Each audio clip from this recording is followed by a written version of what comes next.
I'm just sitting on the plane. All I'm doing is sitting on the plane. And as you might know, I'm antisocial when it comes to flights. And I'm at Bush International Airport in Houston, about to take off back to Indianapolis, direct flight. And on the plane walks the pilot who clearly was late to the flight, and the other pilot was in there. And this pilot was roughly 7 feet tall. And of course, I'm thinking to myself, well, this is like from Airplane when Kareem Abdul-Jabbar was Roger. I think he was Roger in the film Airplane, which Kristen clearly hasn't seen. And I thought to myself, okay, how is a 7-foot man going to fit into what I believe they now call the flight deck? I wanted to think of the more antiquated name for that area, but I don't believe I can say that on a podcast without a disclosure. Anyway, so it occurs to me this 7-foot person is crammed into the cockpit. and I'm thinking, this is good. This is a good safety thing here, because in the event that the wings fail, because, the plane could crash, it could die, and the podcast could end, we wouldn't make it past, 508. He has a big enough wingspan that we could just glide off his brother's arms in to blue skies and pastures ahead. So that's the Pete the Planner show this week. Hello, everybody. Oh, we've got a new member of the show for this week only. It's a tryout. It probably does not go well for him. Ben, welcome to the show. Thank you for having me. Glad to be here. It's your second appearance. You were on earlier a few weeks ago, and we loved to mock your bedazzled in-ear monitors, which you've then returned to Amazon, and someone else is experiencing your ear germs at this very moment. It's true. Excellent radio. Dame, I love this. This is so good. Ben brings in like a high-end mic this morning for this. He's like, no, I used to host a podcast. I love it. Oh, Dame, how you doing? Great.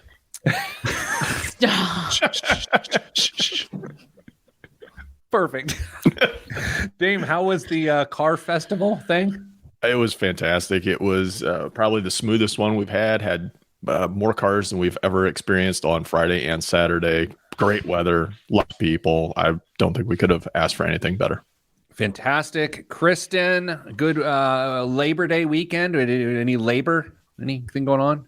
I entered full grandma status and I relearned how to crochet. So I'm feeling pretty good about that. And in pre-show, you showed us a checkbook that's on your desk, which means you are full grandma. Yes. You have a rubbery coin purse that's got a buffalo nickel in it? No, but I should put that on the list. Ben, how is it that the rubber full latex coin purse went out of fashion? Because I remember my grandparents having them and thinking they were literally the coolest coin holding device a person could have. Yeah. I mean, my daughters are bringing them back too. I feel like they're going to make a resurgence here. My daughters love hoarding their cash in those rubber purses, like from the dollar section at Target. Yeah. I'm thinking that's some new swag we could order here at YML. For sure. Enough of our tomfoolery. We've got an amazing show today, and we also have Big Rick Swink weighing in. Good morning, Rick. Danza, hello to you. Andy, hello. And hello. Now I'm on my game. Thanks, Ben. So today's show is going to be interesting. It is fantasy football season as of now. We are in the midst of fantasy football season. And Kristen, was this your idea? Yes. Okay. Kristen said, what if we did a personal finance fantasy draft where there are different categories and we all, the four of us, select personal finance teams, whereas there's some categories: investing, debt management, emergency fund, daily money management, and investing for strategy-wise, metrics, Social Security. And we draft different techniques within each of those, and then we argue with each other about how wrong we are. So we're also going to do a visual for this particular episode. And if I think of it, when I post the podcast, I will actually also post an image so you can go to PeteThePlanner.com/podcast and find the episode and then follow along.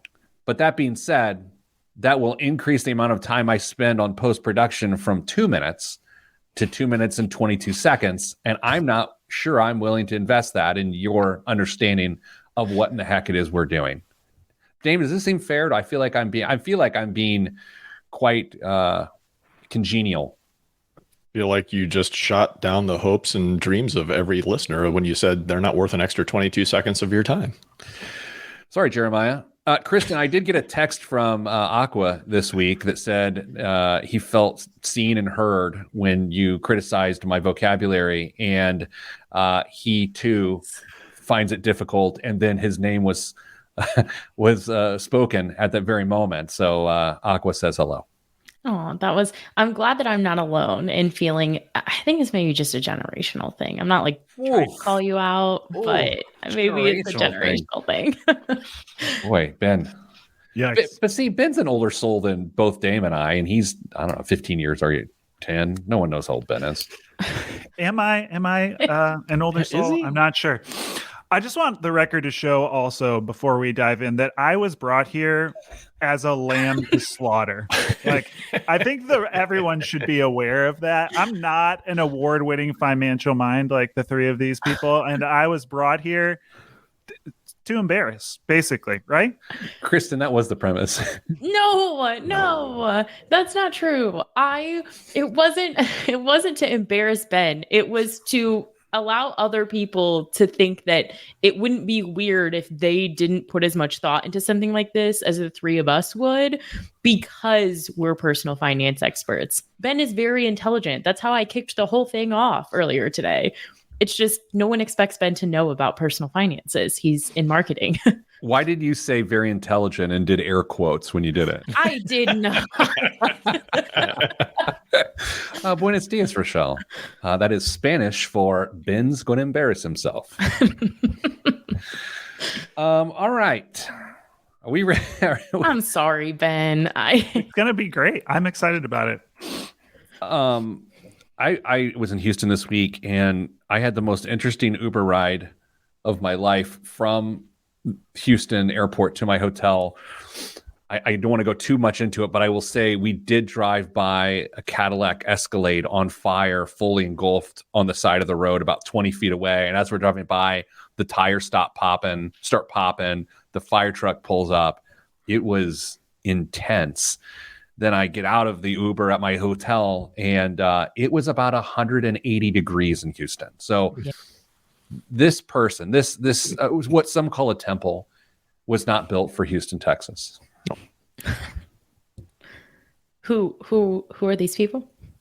Who are what people? They call it a temple. Oh, some people. Calm down. Happy Friday, Caitlin Elenius, Kristen's number 2 fan. What? Who's number 1? Ben is. All right. I love that we add one more person, and the idea that there's now more silence on the show. Isn't that weird? It's not Ben's fault, but it's the dynamics of having 4 voices is everyone doesn't want to step on each other. Yeah, you're right. Yeah, but that happened when the three of us first recorded our first show together. There was quite a bit of dead air the first time we recorded together. You can just count on me to be quiet back here and wait to be slaughtered. And I'm just in the waiting room right now. I think the funniest part is we explained the concept. Kristen sent like a sheet that how we're going to do this. And then as we're introing the show, we forced Ben to create a slide that we're going to share on screen here. So as we're saying hello to him and he gives us a hi, he's actually doing work. And so it was lovely. How many picks in does Ben just give up? Auto draft. All right. All right. So let me actually share the screen here now and then we'll get ready for this because we're going to have to sort of do this on the fly. We'll see what. Are we going to let Ben pick first? No. I'm comfortable doing that. Can people see this? Yes. Yeah.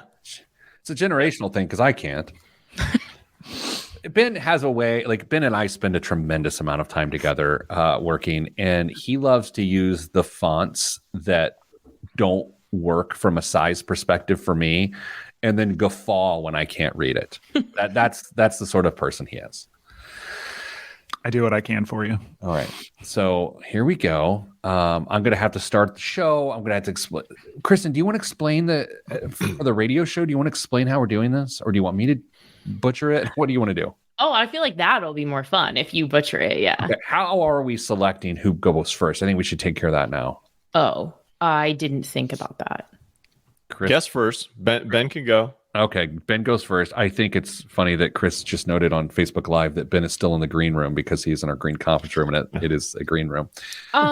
For simplicity's sake, should you just go first, Pete? Because if we're going to snake draft, then we just would go Pete, Dane, me, Ben, and then back across. Okay. Oh, this isn't fair. Now you've got people on your team defending you, Ben. I don't want this. Candace, come on. That's not right. Candace, I so appreciate You should have Candace on the show. She's delightful. Candace would have been a far superior guest to me. Fan favorite, Candace here in the office. True. All right.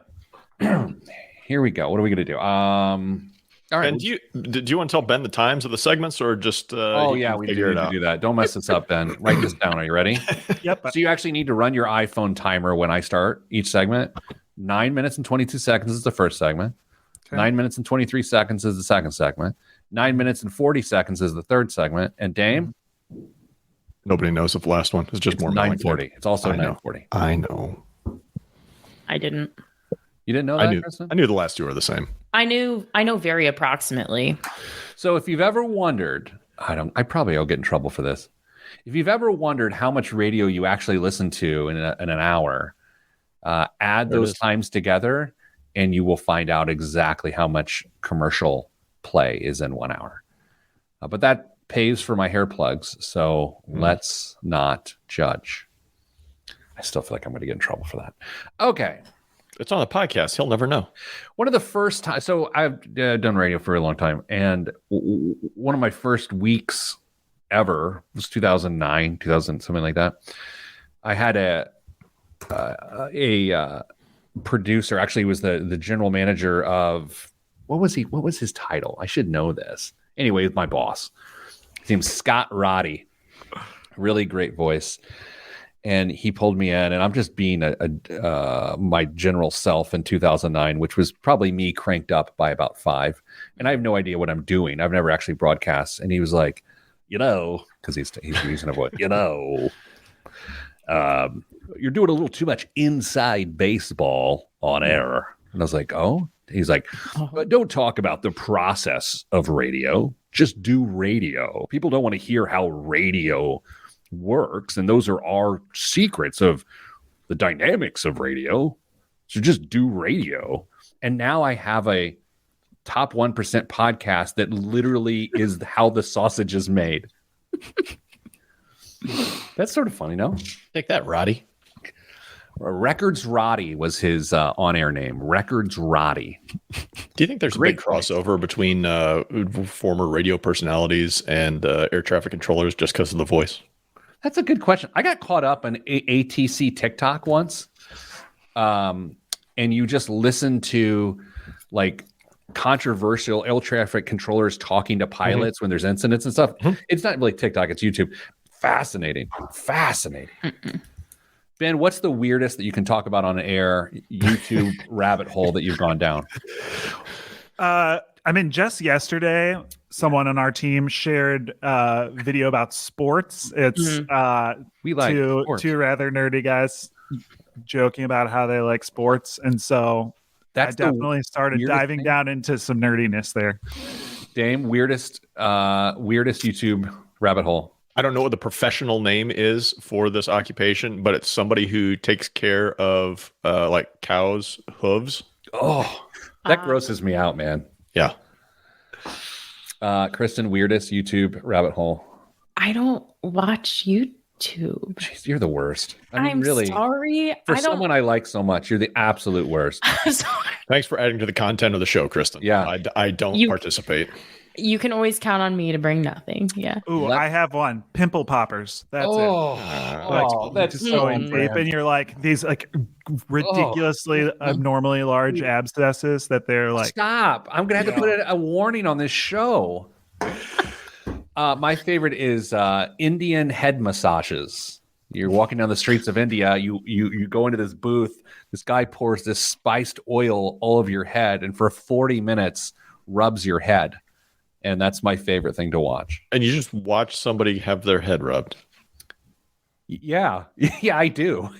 It's very strange, but don't knock it until you try it. Watching or doing? I don't know. I Okay. might have to get a spiced oil Indian head rub.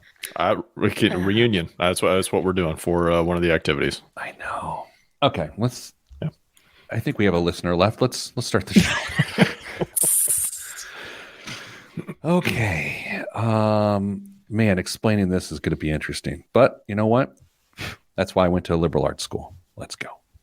In 3, 2, 1. This week on the Pete the Planner Show, we answer your money questions. Here's how the show works. You email us, askpete@petetheplanner.com. That's askpete@petetheplanner.com, and here's what'll happen. If we've got another segment idea, your email will get punted at least a week, and then we'll read it on a future show. Very special episode of the Pete the Planner Show today. Welcoming back my normal co-host, Damian Dunn. Hello. Hello, Pete. Kristen Elanius. Hello. Hello. And a special guest on the show this entire episode, I think, unless we kick him off in the fourth for no good reason. Ben Battaglia, also from Your Moneyline. Hello, Ben. Hello. Glad to be here. Thanks for having me. All right. Okay, so here's what we're doing on the show. We are doing the personal finance fantasy draft. So it is fantasy draft time. People gather around with their friends, eat jalapeno poppers, and drink Michelob Ultra, and they select groups of men to play against each other on Sunday, and then we add up points and feel like we have some ownership over these people's own professional accomplishments. And so in a personal finance sense, what Kristen has done is she's put together a game, and we are going to draft strategies in 8 areas, maybe 9 areas of a person's personal finances. So here are the categories. There are strategies as well. If you're struggling to follow along, it's okay. You can go to youtube.com/Pete the Planner, and the visuals for this will be there. You can also find visuals at PeteThePlanner.com. Here are the categories of the strategies we will select from in this draft: investing for retirement, debt management, emergency fund, daily money management, general investing strategy, metrics, Social Security, transportation, and healthcare. All right, so what we have to do, all of us, is in each of those categories, we have to draft a strategy. And at the end of the show, we will say who has the overall best financial strategy based on their draft. Kristen, will you be keeping track of the picks here? I don't have access to the slides, so I don't know how I would be keeping track of the picks. Oh man, this is going to be awkward. All right, so someone, Ben, since you're keeping track of this, okay, so I have the first round pick. I know my categories, and I am going to choose in terms of retirement investing. I don't have to choose that category, but it's where I'm selecting. First round pick is a pension. I'm choosing a pension as my number one financial strategy, given that only about 10% of the population in the private sector has a pension. So that is off the board. No one else can select it. Dame, you have the next pick in the first round. Well, you've already taken my 1A pick. That was also my first pick, because that sets up so many other things for success. Yeah. I am also going to, blows up the rest of my strategy. You know what? I'm going to go emergency fund, 6 months of cash. Emergency fund, 6 months of cash for my number one draft pick. Kristen, that's a solid pick there. Is it? Here's the thing, Kristen, you created the game, so you've spent hours trying to figure out how you're going to do this. So what is your first pick so we can all make fun of you? So as far as investing strategy, I would like to choose 100% equities. Wow, that's a bold move, Cotton. All right, so investing strategy, 100% equities. Where I don't see on the thing that Ben created, I don't see it on there. It's not. You hit escape. So Ben's not even messing up the segment. He's actually messing up. There it is. All right, we're back. Okay.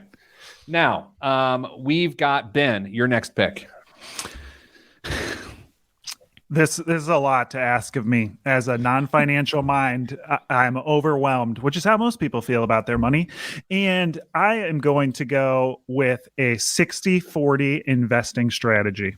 60. Ooh, Solid. Terrible pick. it's not. Well, I mean, Ben's in his younger 30s, and his first round pick is a balanced portfolio for a retiree. So, whatever. All right, Ben, What was his other choice, though? What do you mean? What was his other choice? 100% bonds or money market? He had to pick something. That's fair. That's fair. I'm in trouble because you've got a pension, and now I have to choose 100% bonds or money market. Good point. That was actually strategically well done, Ben. It's a snake draft, so you get the first second round pick. Oh, wow. Okay. I would choose I'm going to choose debt management, the highest interest rate method. Okay. Man, he passed on momentum method, shotgun method, and then minimums until lump sums present themselves. He passed on those for the highest interest rate method. So now, Kristen, it's back to you. I think I'm going to go with a retirement investment strategy. I think that I'm going to choose the SEP IRA. SEP IRA, that's a wonderful choice for you. Dame, what are you thinking here? What are you thinking? I have to take 100% bonds for investing strategy before I get stuck with money market. So investing strategy, 100% bonds, because I'm in trouble in that area. So already my draft is not looking so hot. Here's the funny thing. Dame, he has 6 months of cash and he's got a money market retirement strategy. So he'll be fine. Inflation won't affect him at all, guys. He'll be completely fine. Kristen, this is either the best segment / show we've ever done or possibly the worst because of the lack of visual for the radio audience. But so far, I'm loving it. It makes a great television segment. All right. It is to me, and we are going. I'm going to draft from the metrics category, and I'm going to choose power percentage. I'm going to choose power percentage, and I passed on net worth, passed on debt to income ratio, and passed on real rate of return. All right. Well, it's my pick again, as the nature of snake draft, which is why this is so fantastic. I will take debt management momentum method. Oh no! We'll take debt management. I'm dominating the personal finance draft here today. All right, so if you just joined us here on the radio, let me tell you what we're doing. We're doing a personal finance fantasy draft where we chose 9 categories of personal finance: retirement investing, debt management, emergency fund, daily money management, general investing strategy, metrics, Social Security, transportation, and healthcare. And what we're doing is each of us has to select one of 4 strategies within each of those categories to build this financial life for ourselves. So for the rest of the show, here's what we're going to do. We're going to continue to draft. Okay, we're going to continue to draft. And then at the end, we're all going to have these financial lives we've created with this fantasy draft. And we're going to compare and see, all right, which would actually lead to the best financial outcome. That will likely be segment 3 of the show. Don't fast forward. There's no need. And by the way, if you have a radio, that feature's not available. All right. So where are we? Dame, are we to you? Back to me. My first round pick, for those of you that are just catching up, was 6 months cash for an emergency fund. My second round pick was just an absolute panic move, 100% bond investing strategy. I'm going to go with 401k for retirement investing at this point. Oh no. That leaves Ben with Roth IRA. Oh, Ben's in trouble. This is great. Ben's fine. Kristen, last pick until the break. What is your pick for this third round? I would like to choose healthcare, and I would like to choose a PPO, please. Ooh, PPO for Kristen in healthcare. The other category, the other strategies that she could have chosen from: an HMO, catastrophic, or hope and a prayer. Hope and a prayer. So let's do this. Let's take a break. Everyone collect themselves. And we will come back and we'll continue our personal finance fantasy draft. Easy for you to say. And then we will ridicule each other to see who has the best financial life and who doesn't. That's all right here on the Pete the Planner Show. I'm Pete the Planner. See, Ben, that's 9 minutes and 22 seconds. That's how that works. Well done. That was impressive. Rochelle with the major flex in Facebook Live. Not to brag, double pension household. Yeah. Wow. I can't even imagine that, honestly. My next draft was a 401k, and I am feeling very bitter about it. Oh no. Here's the thing I can't tell. I'm loving this segment, but I can't tell whether it works or doesn't work. You know what I'm saying? Like, will this work on the radio? Well, that was what I told Dame yesterday. I was getting cold feet about it because of radio. And we did it. So, so Ben, Dame, you likely know this. Kristen might. Dame, or Ben definitely doesn't. I had a television pilot that I shot once. Mm-hmm. Okay. Ben, do you know of this? I do not. Yeah. I was going to have an actual broadcast television show. Mm-hmm. Needless to say, it didn't get picked up. But this would have been amazing on that show. Well, man, I don't have a lot of regrets, and I actually don't have regret around that. I do have a level of disappointment because it was like, I'm telling you, it would have worked. The show would have worked. In fact, actually, I screen tested for a money makeover show on like a cable network, and I didn't get that. But then this other one was just basically the television Pete the Planner show, where I do what we do here on television, and that pilot didn't get picked up either. But I'm telling you, it would have worked. And you had segments on some national morning shows that were, this was all happening like right when I joined the Pete the Planner empire. Yeah. And I remember hearing all the, hey, this is potentially in the cards. And then none of it came to fruition. And I thought, man, who did I hook myself up with? Yeah, exactly. I will say this, the Good Morning America segments were fun. I sort of traveled around the country and kicked adult children out of their parents' houses. Yep. That was fun. Yeah. But I did it with kindness. yeah. I was just ahead of my time. But I also, to be fair, Kristen, and we I've talked about this, like the need for me to pursue individual media stuff sort of went away, That's fair. Maybe. Pete, you could still self-produce a show of you kicking adult children out of houses. I'm 100% sure there's a market for that on YouTube. Probably. All right. Is our chart up to date here? Yeah, we were going a little quick for you, Ben. I apologize. Yeah, not only do I have to play in a world that I have nothing about, but I have to live track it all. I think the irony of this whole thing, and our listeners don't yet know John Benjamin Battaglia, but Ben is literally one of the smartest people you will ever meet in your entire life, and we are bringing him into a world of kryptonite, and it's wonderful. I love how uncomfortable you are right now. You know what? I'll tell you, Ben, this is payback for the last 2 weeks of you openly reading lines from my first book in the office and on team meetings, of which I say really stupid things. This is payback, my friend. That would have been an interesting category if we would have had as Pete the Planner quotes, and we all had to pick one that we lived by for the rest of our lives. They are the most cringe-worthy. They're cringe. I'm not even playing when I get mad at Ben at reading those because they are awful. Ben, don't read one right now or I would literally kick you off the show. I will not. But just for the record, we have team shout outs every week, and I've made it my mission to work one Pete the Planner quote from 20 years ago into every shout out once a week. So I'm committed at this point. Are awful. Have you Googled some of his press photos from the beginning of his career? They're still out. Wow, bringing photography into this. That's another level than the written word. Guys, this is a podcast.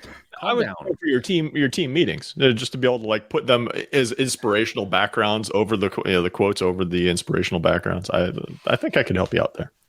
This sounds aggressive, and if there's kids listening with their parents right now, I do want to just maybe plug their ears or ask them to leave the room for a second. I'll give you a moment here. Okay, I feel like I'm in the clear. I hate you guys. Okay, bring the kids back. We don't say the H word in our house. We don't say the H word in our house. Okay. Pete, I have an insight. You drafted metrics and both a metrics and a method before drafting actual like Stuff. finance, but actual money in your bank account. I'm fascinated by your belief in the power of like metrics and methods to Well, help. I pick strategies. I've picked strategies. He Yes. picked his own stuff. Yeah, that's exactly I did think that anything trademarked by you has been selected in this draft by you. Hey, my patent attorney's excited. All right, let's keep going. Okay. Okay. In 3, 2, 1. Back on the Pete the Planner show. It's the personal finance fantasy draft. If you missed the first segment, just turn on easy listening. Like maybe just turn the channel because it's a little confusing. Here's what we're doing. We've taken 9 categories of personal finance that you and I as individuals have to keep an eye on, in investing strategy, general metrics, social security, things like that. And then in each of those categories, there are 4 distinct strategies. And there are 4 people co-hosting the show today. So that is to say, we're putting together this financial life fantasy style. And at the end, the next segment, we're going to see whose financial life is the best based on this fantasy personal finance team they have drafted. Kristen, did I explain that well or no? You did explain it really well. And I just want everyone who's listening to know that Damien is very focused right now on his next pick. He is petrified that his team's going to be worse than Ben's. Okay. Dame, go ahead, Ben. I'm up with a double pick now. Yeah. I just want everyone to be clear that I am next with 2 picks in a row that I've been prepping. 2 picks in a row. I am going to draft an HMO in my healthcare. I have 4 children, and I would prefer an HMO to catastrophic or a hope and a prayer. Okay. So I will take an HMO, please. Okay. And then you get another pick. With my second draft pick, I will pick I'm between $1,000 cash and a cash purchase of a car, and I am going to pick $1,000 cash in my emergency fund. Okay. Man, no. I feel like this is going to go poor for me. All right. Kristen, you're up. This is not good. I feel like I'm in trouble. I'm definitely in trouble because there are a few that the only options left are so bad that I'm to the point where I kind of feel like I have to avoid them. And so I'm going to go for a daily money management technique, and I would like to use the lazy man's budget, please. I'd like to be more inclusive and call that the lazy person's budget. Fair enough. Although men are typically lazy. So it actually is. All right, Dame. By the way, Kristen, you passed on cash and carry envelope method, balance spending, which is when you just look at your bank balance and then make a decision to spend, and then a hope and a prayer, aka no budget whatsoever. You passed on those. All right, Dame, you're up.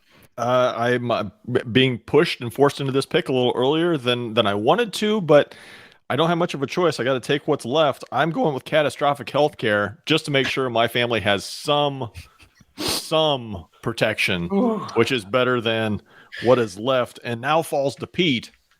I mean, it does take that off the board because he's stuck with it. He doesn't have to pick it, so he can go aggressive on something else at this point. All right. So I'm going to go...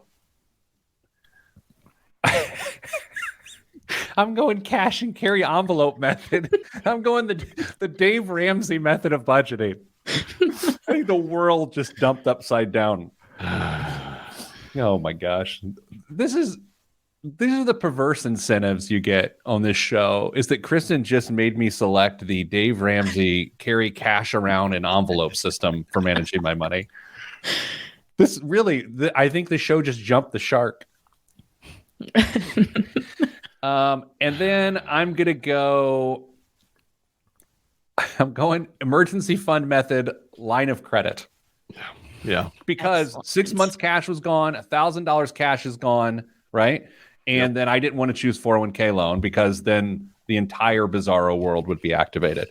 All right. So Dame, back to you. I'm picking a fresh category. I'm going Social Security, full retirement age, 67. Oh, no. What a boomer choice that was. 72. Who put 72 here? That's an ingenious twist. It is an ingenious twist. Okay. So I'm up, and I still need a metric to live my life by, ideally. Okay. But transportation, I feel like potentially is an underrated category here, and I would like to choose cash purchase for transportation. Sorry, Ben. All right. So if you just join us on the show, especially on the radio show, because there's various ways that you can consume whatever this is. We are doing a personal finance fantasy draft. There are 9 categories of personal finances, and each of the 4 people hosting the show today have to select one of 4 strategies in those categories. And at the end, we're going to tell you the characteristics of the financial life it created, and then argue whose financial life is better or worse. And while we brought Ben on the show today to be the everyman, the novice, the dimwit, if you will, I'm starting to feel okey-doked into the fact that I may have the worst financial life here based on our draft. Okay, who is up? What's going on? It's me with another double pick for a snake draft. Am I allowed to ask for a consultation here? You all said age 72 Social Security is some sort of trick question, and I have no idea what sort of trick that is. Can I would be phone a friend unfair here? Yes, you can. You have to ask Kristen because she's the one that came up with this. I put that in there because it seems like it would be something that would not be advantageous, but I and Dame, I think we like to view Social Security as more of insurance, and we think delaying that benefit is actually really advantageous for most people. So while it sounds like it's worse, like you have to work until you're 72, it's a strategy that we are actually really in favor of. Well, here's the thing. You don't have to work until you're 72. You can retire whenever you want and live off the investments, but your Social Security benefit stops compounding, stops growing at age 70. So you're needlessly delaying your Social Security benefit for 2 years. Yeah. Just doing without it for 2 years. That's what was confusing to me. Yes. I see. No, That's fair. That's fair. Brilliant. Because you're getting a much higher benefit, but you are willingly going without for 2 years. With no additional benefit at all. I mean, some of these aren't great picks, you guys. That's the nature of the game. Speaking of not great picks, Ben, you're up. I'm going to go age 65 Social Security. No. Jeez. All right. And then you have a double pick. So what's your second pick? I do have a double pick, 36-month loan transportation. Oh, man. Okay. So you just said no. Cash purchase of a car was already picked. You chose 36-month loan. And the other 2 choices are 84-month loan and ride share. So which include Uber, Line Bike, and scooters, though, for that matter. All right. Chris, you're up. I'm going to choose a metric to live my life by, please. And I would like to choose net worth, only because power percentage has already been taken. And I do not want to use real rate of return as the metric to live my life by. So, yeah, it's tough when the best personal finance metric ever created was off the board so early. Power percentage created by, let me go to the Wikipedia page. Peter Dunn. Okay. Damon, you're up. I am going to also take transportation. I'm going to go with rideshare because I'm going to move to Mackinac Island and I'm not going to need a vehicle. I've got a terrible, terrible situation here. Your financial life is not good, Pete. I know. I don't like this. The new segment. Let's go to listener questions now. Dear Pete, I have, halitosis. Okay. I don't know where that came from. I'm up. I am going investing strategy. I have no choice there. Social Security, I have no choice there. Transportation, I have no choice there. Healthcare, I have no choice there. I am in a corner, y'all. I'm going to go with money market as my investing strategy. It's all right, though. Just claim it. Name it and claim it, Pete. Why didn't you put cash in a chock full of nuts coffee tin and buried in your backyard? I could have gone with that. And then since I have a double pick, I'm going with my healthcare strategy, which is called Hope and a Prayer. Hope and a Prayer. All right, so quickly, Dame and Kristen, if you can pick with the 30 seconds we got left, that would be great. I will take metrics. I don't know which one Kristen picked, but I'll take one of the 2 that's left. I don't know. It's not important. Social Security, age 72, please. All right, Ben, are you tracking these? I got it. I'll take debt to income ratio for mine. All right, here's what we're going to do. We're going to take a break. We're going to come back, recap finish the picks, and then we're going to go through our financial lives and see who has the best one. This is the Personal Finance Fantasy Draft here on the Pete the Planner Show. I'm Pete the Planner. We'll see you in just a bit. Kristen, did you pick 62 or 72? Sorry. I picked 72, please. Thank you.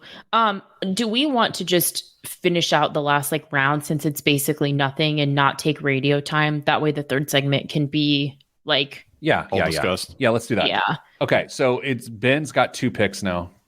Okay, so I really thought I had more time. I am going to go with...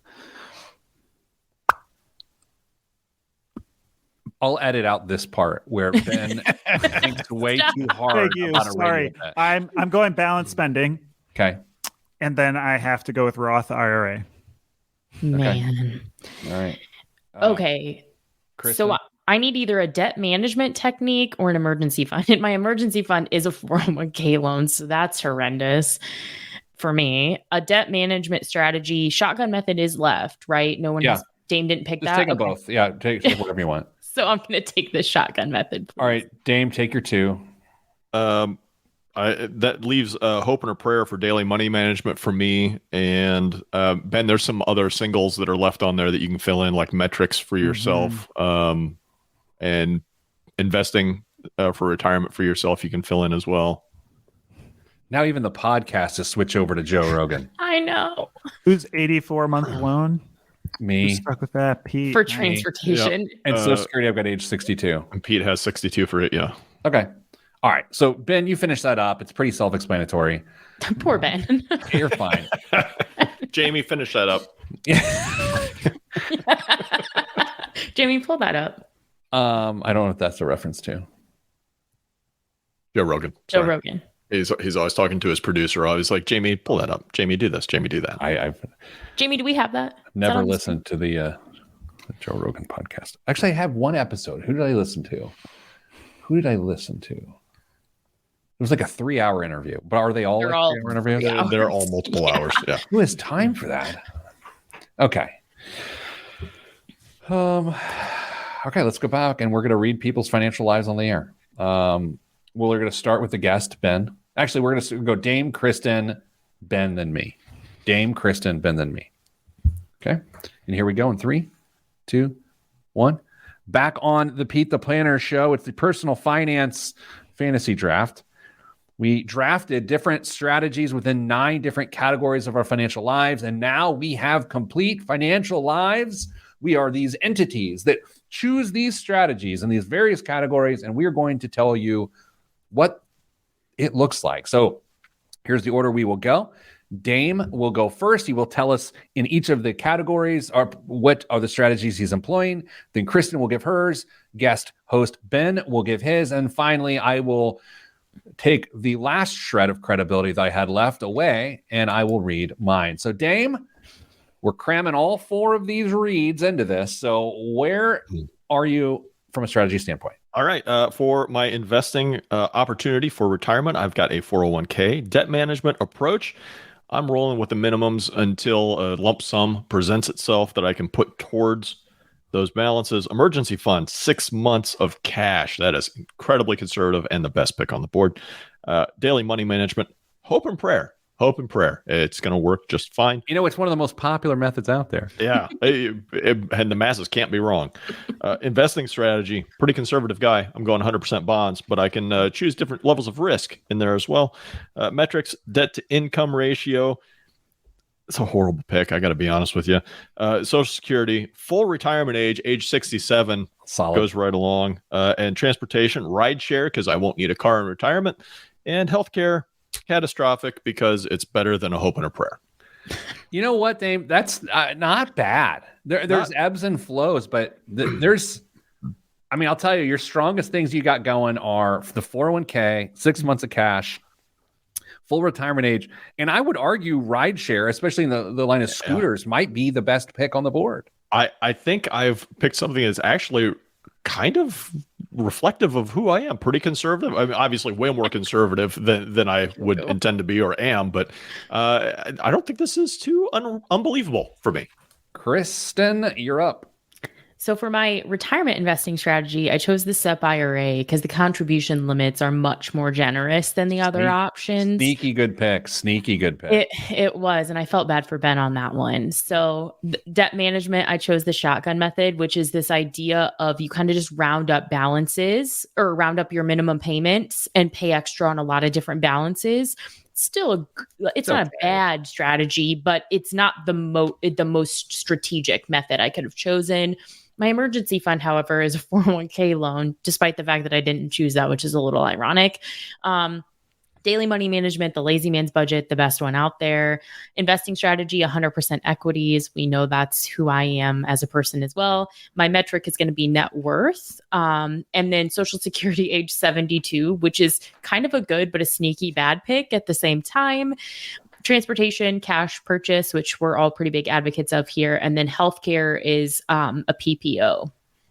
That's solid.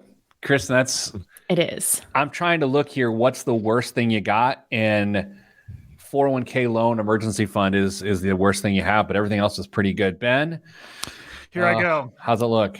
Investing strategy by default. I was robbed of the prior three, but Roth IRA is my strategy. Sure. Debt management. That'll be great. Nice, modest retirement starting never. That'd be great. Debt management, highest interest rate method, which I feel decent about as an option. It's good. $1,000 cash for my emergency fund. That felt better than the alternative, so I snagged it while I could. Balanced spending for daily money management. Investing strategy 60-40, which again, I wanted something that wasn't wildly unaggressive. But Dame, on this one here for a second, you've been keeping track of the history of the 60-40 portfolio for a number of years now. It's not that far off 100% equity portfolio. No, I know I was mocking it earlier. But if you had a adverse risk tolerance, a 60-40 portfolio would still serve you very well. Good to know. I'll take that to the bank. Metrics, real rate of return, Social Security, age 65. Took that despite age 72 being sneaky. It was just too much for me to tackle. So 65. Transportation, 36-month loan. I really wanted that cash purchase, but Kristen snuck it out right before my draft pick. And then HMO, have a bunch of kids, so didn't want to be stuck with catastrophic or hope and a prayer. All right, now I'm going to give you my financial life that I've drafted, and then we are all going to argue to the death as to who has the best and who has the worst. I start off pretty darn strong. I got a pension. Grandpa Dunn would be proud. My debt management is the momentum method. Dave Ramsey would be proud. Emergency fund, a line of credit. Right? I mean, not the greatest thing in the world. Not the greatest, but certainly better than a 401k loan. Daily money management. Cash and carry envelope method. Once again, bald man in Tennessee right now is feeling a lot of pride. Money market is my investing strategy. I just don't trust the markets. Well, you've got a pension. Yeah. I just don't trust them. My metric, I chose the best one ever created, power percentage, which is the amount of your monthly income percentage-wise that goes towards increasing your net worth. Some would say it is the best metric ever, bigly. Social Security age 62. Well, here's the thing. With my pension and my Social Security at age 62, that's a lot of leisure. I will find myself in a clothing optional community in retirement. I don't know. You guys, coffee got weird today. Transportation, 84-month loan. Ooh, that one stinks. That one's no good. And healthcare, hope and a prayer. But I'll tell you, the burdensome nature of clothing can lead to a lot of healthcare issues, which is why my retirement strategy worked out. So can melanoma. Oh yeah, we're on LinkedIn. Andy, I forgot. We're broadcasting on LinkedIn. You're going to retire at age 62 with no healthcare. That seems like a solid and no clothes. You know what, you guys? Okay, so let's go through and say who has the worst financial life that we've just described. Ben, you get a vote. Who do you believe has the worst financial life? Oh, I do get a vote around here. That's great. I'm going to go Pete. I think I think Pete's life just between money market investing and Social Security age 62. I know you have a pension, but that 84-month loan, I don't think you're going to make it. Kristen, worst life. It's definitely you, Pete. I hate this. This is the worst show we've ever done. Damien, Do I have to say it out loud? if you want to continue on the show here, yes. It's you, Pete. You are the man. Okay. You know who I think has the worst financial life? You. Me. Man, I got okey doked. All right. Who's got the best financial life? Now, I think they're going to have some different votes here. Who has the best? Who's just described the best financial life? It's Kristen. I'm going first. Oh, well, I'm going Kristen. Yeah, it's Kristen. I don't think there's any real strong argument against it. It's Kristen. Ben? I was on the fence between Dame and Kristen. I think I'm a solid middle, but I think I will go Kristen in the end. You know what? Where Kristen, I think, snakes Dame on a couple things. 100% equities crushes 100% bonds. Mm-hmm. And the SEP IRA is such a sneaky great pick. Like, you could argue it should have been the first pick there. Kristen, can I assume you think you have the best one? I also think that I have the best one. Yeah. Did anyone else, Damon, did you notice that when it comes to our stock picks contest, that Kristen's blowing us away? And then when it comes to this, that she's blowing us away? And I'm in last place in both of those other contests as well. I was really hoping you weren't going to bring up stock picks or our relative positions in either of those contests. Sorry. It has occurred to me that my utility on this show is simply aesthetic. Yes. Yeah. You know, especially on the radio. So here's what we're going to do. Coming up after the break, this menagerie is over. We're not doing this any longer. We are going to do biggest waste of money of the week. Ben, do you want to stick around for that, or do you have to do things? I'd love to stick around. Okay, so you get to guess next to the one thing Kristen's bad at, which is guessing biggest waste of money. And then we're going to hit the news, and you can make witty repartee about what is going there as well. All right. So if you missed any of this, go to PeteThePlanner.com/podcast and you can watch the game board get filled up as we go. All right. Up next, Blom, biggest waste of money of the week in the news. I'm Pete the Planner. I think it was good. But I think if I listen back to this and don't watch it, that'll be the real test of, like, is it too confusing?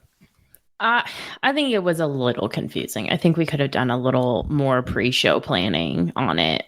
Mm-hmm. Pre-show planning. Caitlin. But I also, so my other idea was to do where we have to rate picks in a category blind. So like, you wouldn't have known that the retirement investing category was like SEP IRA, 401k, etc. Ben would give it to the three of us, say, okay, 401k, do you want to rank it 1 through 5? And we would have to rank those blind. It's a much shorter segment, which I think is easier for an audio only format. So that's my fault. Hey, we did our best. It was a good time. I had fun, but I can come back next year as the commissioner and guide the draft. As long as you create a slide. Perfect. That's my real utility here, is not representing the people. It's slide management.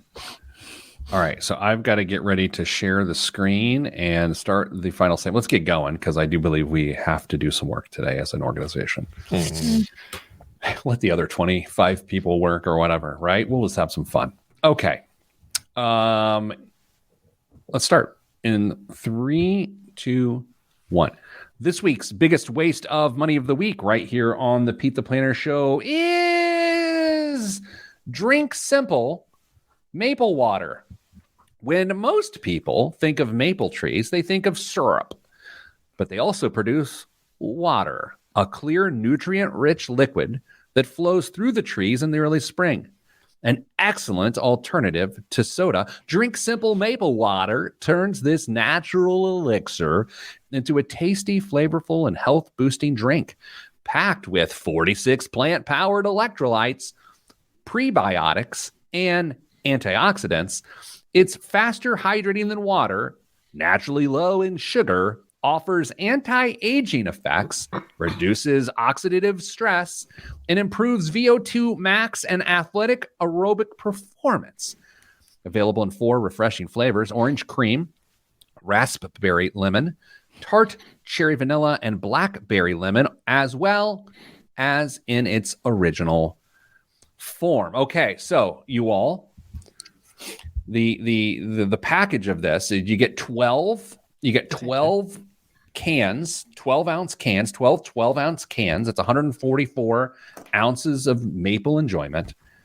How much does it cost for 12 things? Okay, I'm going to start with the worst guesser in human history. Right on. If you were at the mall and there was a giant jar of jelly beans and you had to, for a 7-day vacation with your family, guess what was in the jelly bean jar. And let's say the jar is a 55-gallon jar. Kristen would guess 3 jelly beans. That's a little harsh. Okay. 4. Kristen, how much does it cost for a dozen Drink Simple maple water cans? $42. All right. Dame? $28. And John Benjamin Battaglia? $60. Okay. Now, you guys know how this show works. Ben, hopefully you know how this show works, as you are tasked with marketing it from time to time. Actually, not really. I do that myself, and that is why no one listens. There is a honor system about this show, especially when it comes to this segment, that if you know, you have to say, I actually know this. Like Dame has raised his hand various times and said, I actually know this. And so he guessed last or whatever. But to guess as though you don't know, but actually knowing would be a true violation of the spirit of the show. Yes. Does Ben know? Is that what we're getting at? I'm getting at the fact that someone has brought a great shame to this show today. Someone has, in effect, spit in my face because I have spent literally seconds coming up with the biggest waste of money of this week. And someone ruined the entire segment by somehow knowing and not sharing with us that they knew exactly how much this cost. To buy a case, which is 12 cans of Drink Simple maple water, it would cost a person $42. Shut up. That's not real. I did not guess that.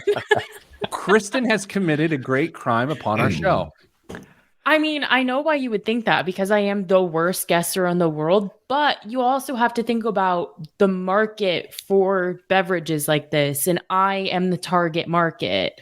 Like people my age are drinking, what are those, like Olipop and all sorts of stuff. And I have a general idea of how much those things cost, but I've never seen this. Shame upon your household. Come on, I can't. You guys give me this one time. You know, and as the treasurer of your HOA, I would probably ask that your neighbors listen to you. I have on good authority that you've embezzled landscaping funds. How dare you? Dame, what's in the news this week? U.S. employees aren't doing so hot. In fact, they're the unhappiest they've been since the start of 2020, according to a new report from HR software company Bamboo HR.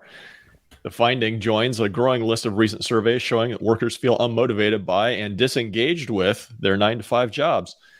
We don't know how many times the average employee rolled their eyes during their daily stand-up, but we do have other striking data points that reflect growing worker dissatisfaction.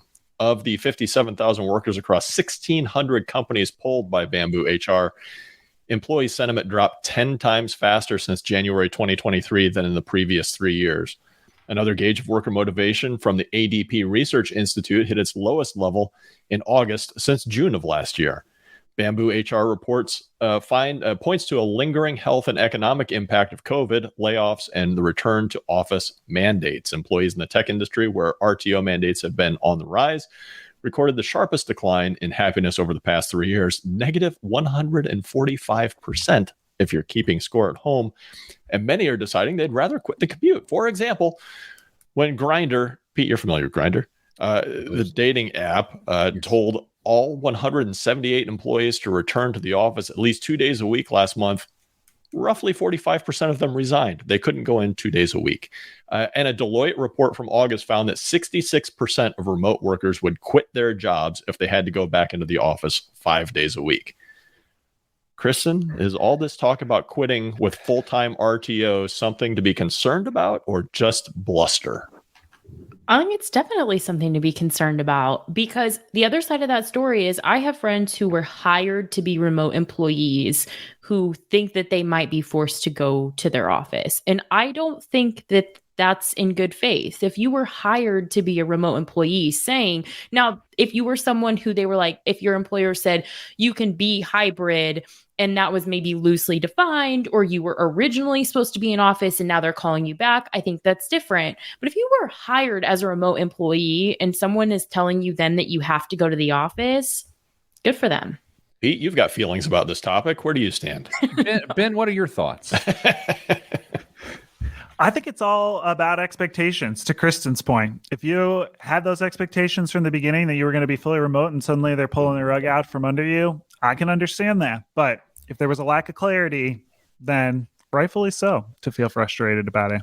What else is in the news this week, Dan? General Motors made a counteroffer to the United Auto Workers Union, proposing a total 16% pay increase for top wage earners in its plants and a 56% hike for newer employees who make less, the company said in its statement. UAW President Shawn Fain reacted quickly, saying the proposal is, quote, insulting. The pay raise is slightly higher than what rival Ford Motor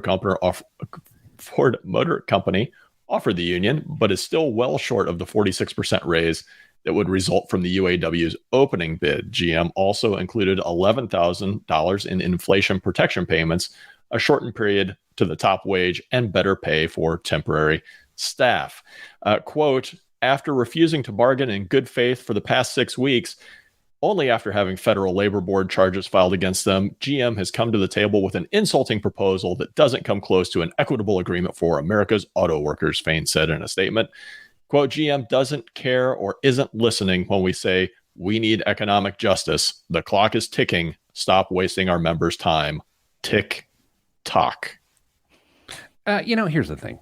I think public wage negotiations like this are really difficult to pass judgment on because we don't have all of the context that the two parties have. And when aggressive statements are made publicly, it takes advantage of the fact that people don't understand the context.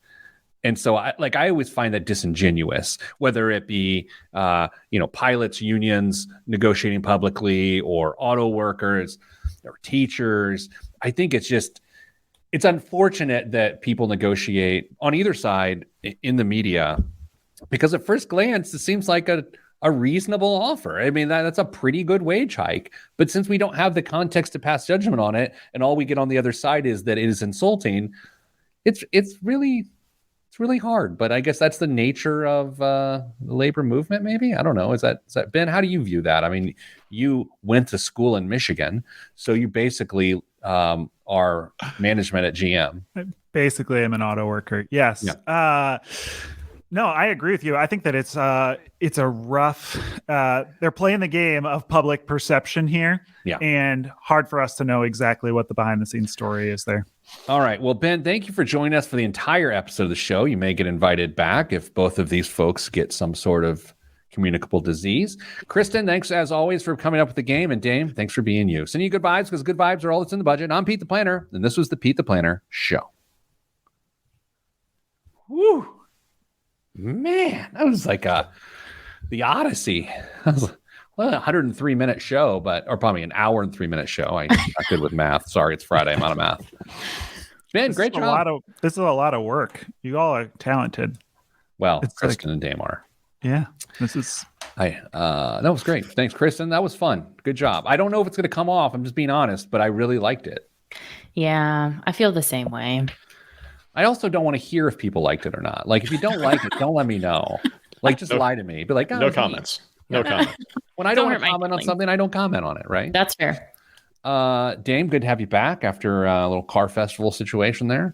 Great to be back. All right, guys, let's go work. We've got 15 days till the end of the quarter, working days. Let's get after it and go do it. So everyone else, thanks for being part of this. Thanks for getting a little bit deeper in a relationship with Ben today. I know he appreciates it. He likes friends. And everyone else, stay getting money.